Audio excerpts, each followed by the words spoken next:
Olá, alunos. Aqui é o professor Yarley e vamos dar início aos conteúdos do segundo bimestre de redação. Vamos analisar a competência 4, que faz referência à coesão textual. Nós já vimos isso em sala de aula, e aqui a gente vai aprofundar todos os mecanismos de coesão textual. Aqui a definição, coloquei que a coesão textual é como uma costura que liga as ideias de um texto por meio de preposições, conjunções, advérbios e locuções adverbiais.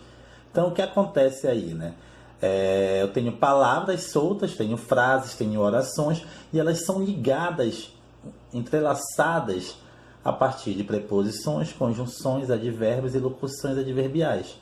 Essa costura garante a harmonia e a conexão lógica entre as palavras, as frases, o que isso colabora para uma melhor compreensão por parte do leitor, né? Então, a coesão textual ela tem por objetivo interligar o texto entre as palavras, as frases, as orações, a constituir um texto com sentido coeso, que tenha a coesão. O que é coesão textual? Coesão textual se refere à harmonia entre as ideias de um texto, de forma que haja uma conexão lógica entre elas, né? A conexão que tenha sentido, o que também acaba contribuindo na questão da coerência do texto. Essa amarração ela é feita por meio de preposições, conjunções, advérbios e locuções adverbiais, como eu já havia mencionado anteriormente. Então, aqui eu também coloquei uma definição mais técnica sobre o que é coesão textual. Então, quando se fala em coesão textual, relaciona-se com a harmonia das ideias de um texto. Para ficar mais fácil de entendermos o que é coesão textual, vamos analisar esse texto aqui. Muitos brasileiros guardam dinheiro na poupança. Há investimentos de renda fixa que oferecem um retorno um pouco melhor. As aplicações de renda variáveis são uma boa solução para se obter lucros mais interessantes. É importante formar uma reserva de emergência antes. Compare com essa versão coesa. Embora muitos brasileiros guardem dinheiro na poupança, há investimentos de renda fixa que oferecem um retorno um pouco melhor. Além disso, aplicações de renda variável são uma boa solução para se obter lucros mais interessantes. Antes, porém, é importante formar uma reserva de emergência. Então percebam que aqui, né, eu usei esses conectivos, né? Usei aqui essas conjunções. E essas conjunções, elas interligam as orações de modo a haver essa harmonia do texto, essa costura do texto. Então aí a coesão ela está principalmente baseada na questão da ligação do texto, né, de modo que haja sentido, para que ele possa tornar-se coeso. Então, por que a coesão textual é importante? Os elementos da coesão, no caso aqui há preposições, conjunções, advérbios e locuções adverbiais, deixam claro que a relação lógica entre cada ideia, né? Eles deixam claro qual é essa relação lógica entre cada ideia, dando ao leitor uma indicação do rumo que a frase vai tomar. Então, se ela mantém uma relação de adição, se ela mantém uma relação de oposição, de contraste, de explicação, de comparação, né? Então, esses elementos coesivos, eles mantêm essa relação lógica, onde eles vão esclarecer qual é a ideia, indicando, né, ao leitor o rumo que a frase vai tomar, qual o sentido que a frase pode tomar. Então, já perceberam que isso, o quanto isso ajuda, né, na compreensão de um texto? Então, aqui nós temos a coesão referencial. A Coesão referencial acontece de várias formas. Veja a seguir quais são elas. Por referenciação, está relacionada com as palavras que usamos para nos referir a elementos que estão no texto ou fora dele. Por exemplo, nós temos aqui: Bruna está de férias. Ela disse que iria passear no Uruguai. Então ela faz uma menção, uma referência a Bruna, um termo que já foi mencionado anteriormente. Aqui nós temos então a coesão por referenciação anafórica, pois eu utilizo um pronome, né, para me referir a um termo que já foi mencionado anteriormente. Aqui no segundo exemplo eu tenho que disto. Não se esqueça disto. É importante estudar sempre. Disto faz referência a um termo que ainda vai ser mencionado. Então, utiliza aqui o pronome demonstrativo disto para me referir a um termo que vai ser mencionado posteriormente. Neste caso, eu tenho aqui uma coesão por referenciação, no caso, catafórica. Então, anafórica, quando o meu termo mencionado faz referência, né, a um termo anterior, ou catafórica, quando eu tenho aqui um termo, né, que ele faz referência a um termo que vai ser mencionado posteriormente. Aí se eu tenho a referenciação, no caso catafórica. Então aí eu posso ter, para que eu não haja a repetição até mesmo de palavras em um texto, eu posso utilizar aí esses termos de coesão, né?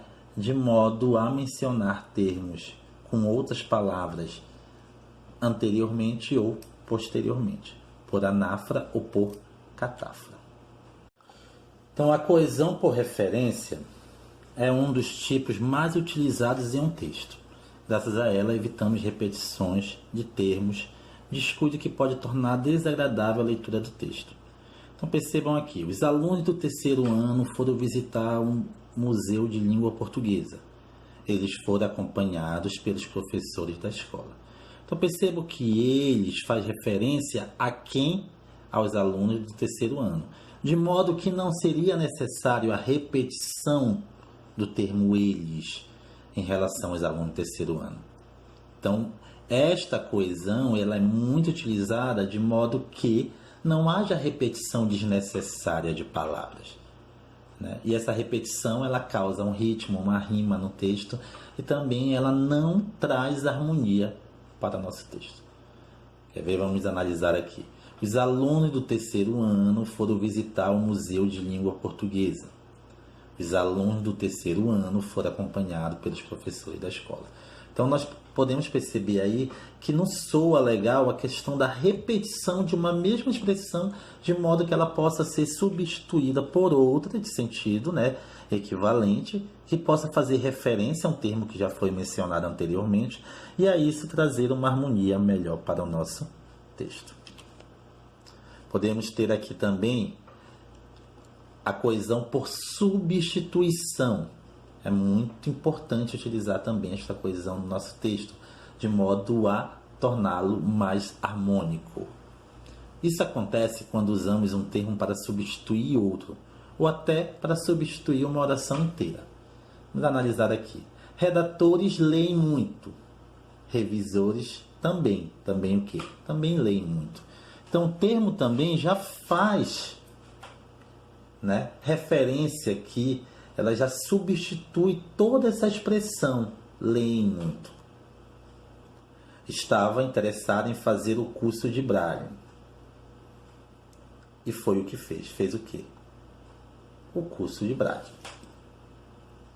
Então aí nós temos também aí uma substituição, uma coesão por substituição, de modo que eu não tenha que repetir toda a expressão que já foi mencionada anteriormente.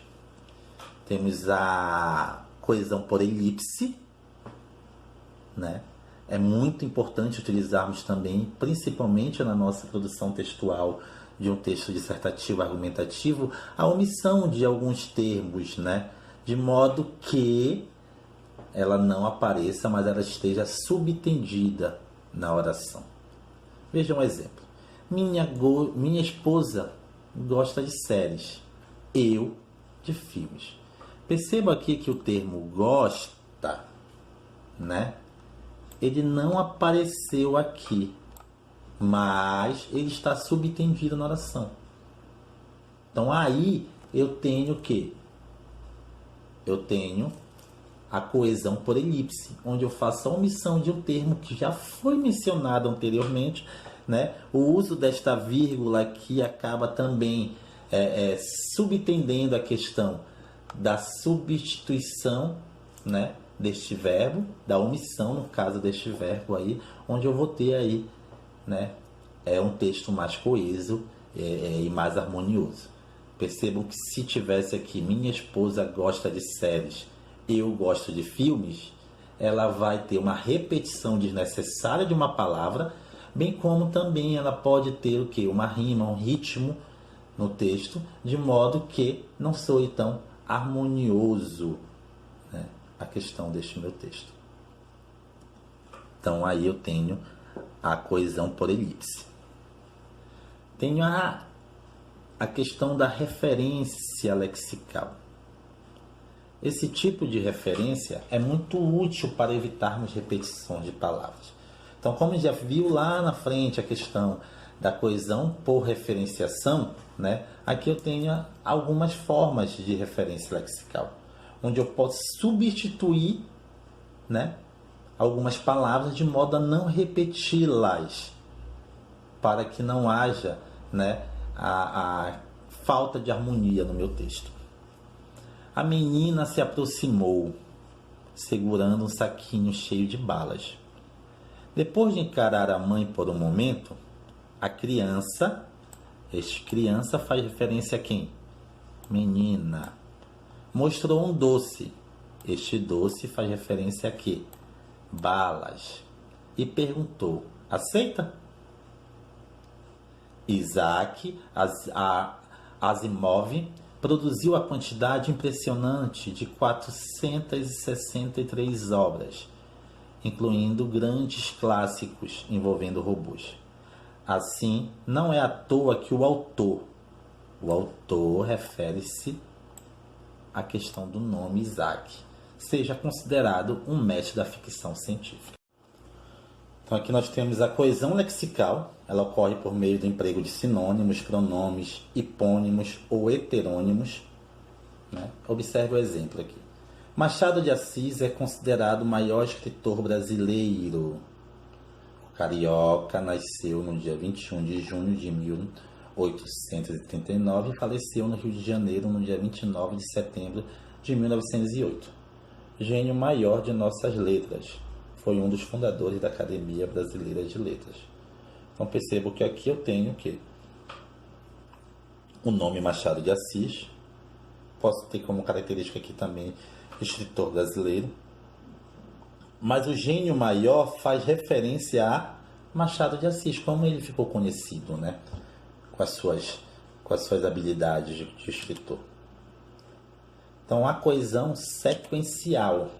A coesão sequencial é responsável por tornar um texto fluido, como um rio. A falta dela, por outro lado, transforma um conteúdo em algo mais parecido com as ruas de algumas cidades do interior de Minas, que tem buracos que obrigam os carros a trafegarem bem devagar. Então é necessário que haja essa coesão por sequência. É muito importante. Entre no seu carro e experimente trafegar pelo texto a seguir. Por muito tempo, a renda fixa ofereceu ganhos bastante interessantes. A taxa Selic diminuiu a ponto de reduzir a atratividade das aplicações conservadoras. Muitas pessoas têm procurado formas de manter uma boa lucratividade na carteira de investimentos. A Bolsa de Valores se apresenta como uma solução. É essencial estudar e entender bem o mercado de ações. Então percebam aqui que eu tenho várias orações que elas podem constituir um texto, mas ainda elas são incompreensíveis, né? Falta algo ainda para que ela tenha um sentido mais fácil de compreensão, da leitura e do entendimento do texto. O trecho que você acabou de ler tem alguns redutores de velocidade. Afinal, para ter uma compreensão perfeita, o próprio leitor precisa descobrir se as frases têm uma relação de adição, causa, adversidade, tempo, condição e assim por diante, o que toma tempo e exige maior concentração, algo que usuários da internet não têm sobrando. Então, esses conectivos eles desempenham um papel muito importante nessa questão. Eis a necessidade desses conectivos, para que eles possam dar sequência, né, à ideia do texto. Então, se eu tenho lá uma frase inicial, uma oração inicial, ela vai se interligar com outra oração a partir de conectivos, e a terceira oração, e assim por diante. De modo que esses conectivos que estão entre as orações, eles possam trazer o que? Entendimento, sentido, harmonia ao texto. Compare esse texto agora em relação ao anterior. Por muito tempo, a renda fixa ofereceu ganhos bastante interessantes. Entretanto, a taxa Selic diminuiu a ponto de reduzir a atratividade das aplicações conservadoras, de modo que muitas pessoas têm procurado formas de manter uma boa lucratividade na carteira de investimentos. Nesse sentido, a Bolsa de Valores se apresenta como uma solução. Embora seja essencial estudar e entender bem o mercado de... Então, neste caso aí, né, esses conectivos, eles trouxeram o quê? Uma harmonia para o texto, de modo que ele dá uma sequência, né, no sentido em que ele quer empregar durante o texto. Percebo que cada conjunção ela é empregada a partir de um sentido. E essa ligação, né, essa costura, percebo que é feita aqui neste texto, utilizando-se desses conectivos, torna o texto muito mais compreensível e muito mais harmonioso. Andar de carro por uma pista lisinha e bem sinalizada é outra coisa, não é? Por isso, sempre que estiver produzindo um conteúdo escrito, lembre-se de que, embora a relação entre as frases seja óbvia para você, seu leitor pode não estar tão por dentro do assunto. Na verdade, ele pode ser um completo iniciante em relação ao que está lendo. Assim, se faltar sinalização no trajeto, no caso os conectivos, utilizado de forma adequada, né, utilizando-se todos esses mecanismos de coesão, a pessoa provavelmente terá dificuldade na compreensão. Eis a importância de todos os mecanismos de coesão, né? Onde nós utilizamos lá alguns mecanismos de coesão lexical, por referenciação, por sequência. Então é importante utilizarmos todos os mecanismos de coesão de modo que torne-se mais claro, né, o entendimento do texto, bem como torne-se harmonioso, né, este texto. Então aí, só para completar, nós temos uma atividade online. Você vai lá no seu portal do aluno, lá em exercícios. Neste portal do aluno, lá em exercícios, você pode acessar uma atividade, né, sobre coesão. Você vai responder a atividade lá. É uma atividade online, automática. Você vai responder lá mesmo, vai clicar, tem 5 alternativas para cada questão, tem 5 alternativas, você vai ler com atenção, marcar a alternativa correta e esta atividade vai ser avaliativa. Então, a partir daqui também estamos inovando com as atividades, os exercícios online.